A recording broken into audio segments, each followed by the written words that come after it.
Doctor Haris Chirakkal ഉയർത്തിയ ആരോപണങ്ങളുടെ ആ ഒരു ആഘാതത്തിൽ നിന്ന് സർക്കാർ ഇതുവരെ മുക്തമായിട്ടില്ല എന്നാണ് നമ്മൾ കരുതേണ്ടത്. ഇപ്പോൾ അദ്ദേഹത്തെ മോഷണം കുറ്റം ആരോപിക്കാൻ വേണ്ടി പ്രിൻസിപ്പൽ ഒരു വാർത്താ സമ്മേളനം അടക്കം നടത്തി, ഉപകരണങ്ങൾ കാണാനില്ലെന്ന് പറയുന്നു. പക്ഷേ അദ്ദേഹം അതിന് കൃത്യമായ മറുപടി നൽകി. അതായത് ഇത് നന്നാക്കാൻ വേണ്ടി കൊടുത്തു വിട്ടതാണ്, അപ്പോൾ അതിൽ പൈസ ഒരുപാടാകുമെന്ന് കരുതി തിരിച്ച് വാങ്ങി തൻ്റെ മുറിയിൽ വെച്ചതാണെന്നാണ് അദ്ദേഹം പറയുന്നത്. അദ്ദേഹം ഇന്ന് ജോലിയിൽ പ്രവേശിക്കുകയാണ്.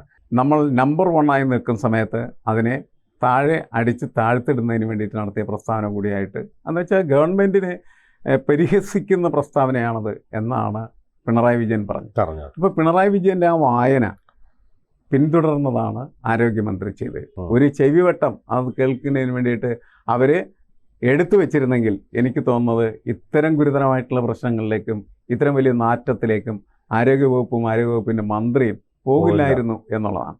അപ്പോൾ സ്വയം കുഴിച്ച കുഴിയിൽ മൂടാനായിട്ട് മറ്റുള്ളവർക്ക് വീണ്ടും വീണ്ടും ചപ്പുചവറുകൾ നൽകുന്ന ജോലിയാണ് യഥാർത്ഥത്തിൽ വീണ ജോർജ് ചെയ്തുകൊണ്ടിരിക്കുന്നത്. അത് ഇനിയെങ്കിലും ഒരു തിരിച്ചറിയുക. കേസൊക്കെ എഴുത്തള്ളി ഹാരിസിനെ മാലയിട്ട് സ്വീകരിക്കും നിങ്ങൾ.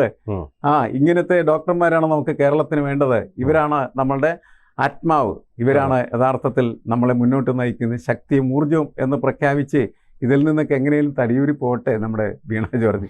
കൂടുതൽ വാർത്തകളും വിശേഷങ്ങളും നിങ്ങളിലേക്ക് എത്താൻ ABC മലയാളം സബ്സ്ക്രൈബ് ചെയ്യുക, ബെൽ ബട്ടണും അമർത്തുക.